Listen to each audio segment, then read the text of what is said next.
Hello everyone, I am Sujata Arora, I am your mathematics teacher.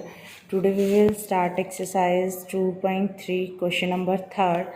Question number 3rd statement is, if the product of two whole numbers is 1, वो क्या कह रहा है कि अगर दो whole number का product 1 है, ठीक है, can we say that one or both of them 1?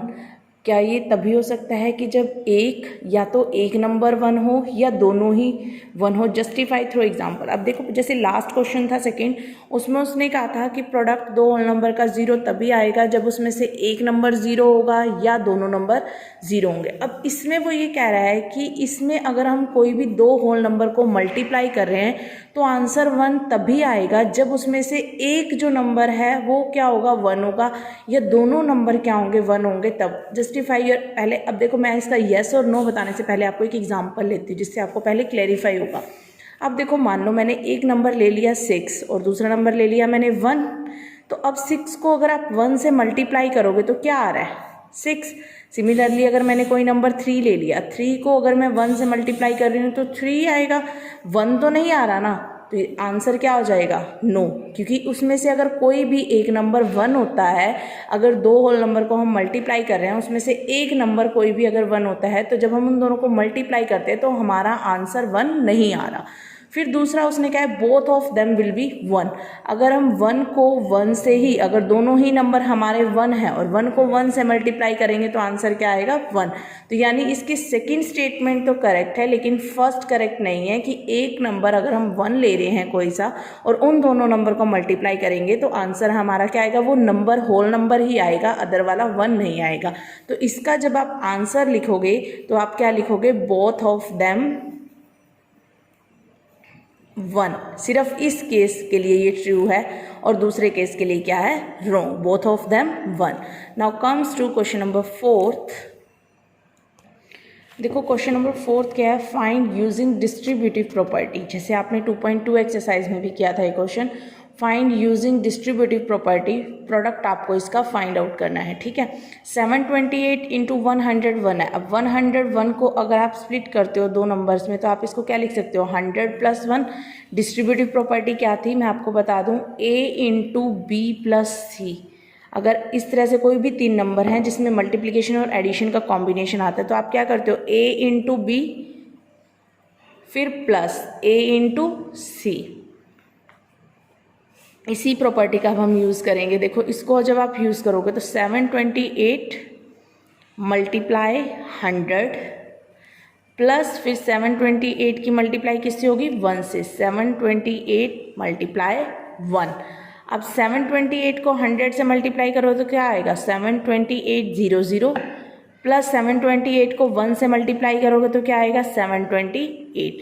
अब इसमें ऐड करो 0 + 8 8, 0 + 2 2, 8 + 7 15, 5 कैरी 1, 2 + 1 3, 7 एज इट इज़. अगर किसी को नहीं समझ आया तो साइड पे देखो आप मल्टीप्लाई करके इस तरह से देख सकते हो, 8 2 7, 0 + 8 8, 0 + 2 2, 8 + 7 15 कैरी 1, 2 + 1 3 एंड 7. क्लियर बेटा. अब now comes to B part. B part देखो क्या दे रखा है, 5 4 3 7 इंटू 1001.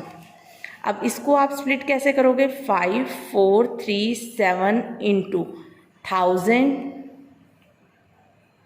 प्लस 1. क्लियर. अब इसको मल्टीप्लाई करो, 5 4 3 7 multiply 1000 plus 5 4 3 7 multiply 1.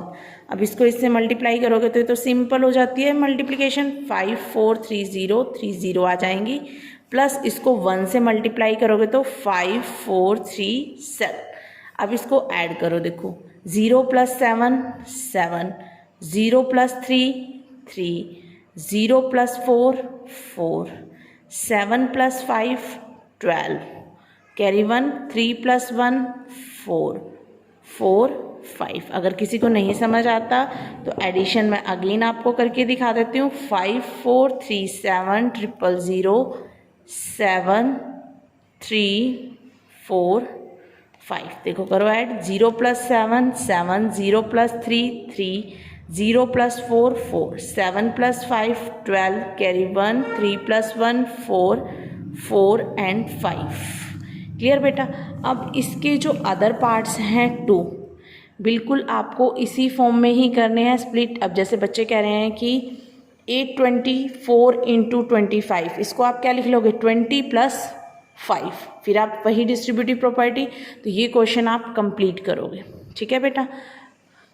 Now second question, इसमें आपको स्टडी द पैटर्न करना है। देखो सिंपल है, 1 × 8 + 1 = 9, फिर 1 के बाद देखो क्या आ रहा है 2, 12 × 8 + 2 = 98, फिर 1 2 3, 1 2 3 3 आ गया देखो, × 8 + 3 9 8 7, फिर देखो 1 2 3 4 5 × 8 + 4 आ गया = 9 8 7 6, फिर 1 2 3 4 5 × 8 + 5 = 9 8 6।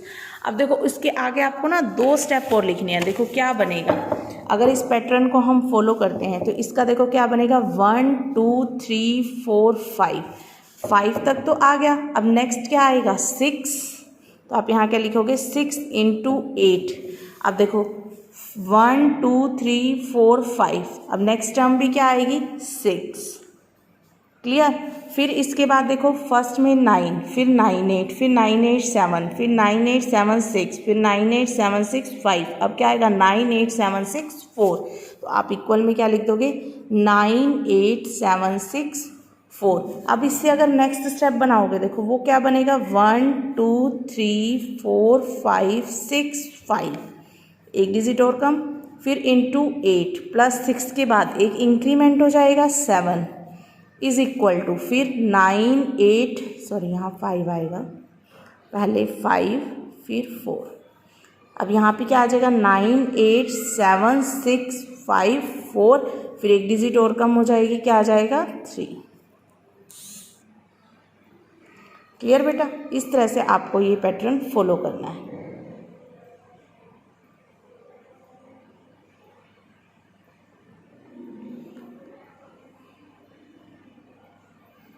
अब इसी तरह से आप ये एक्सरसाइज सॉल्व करोगे।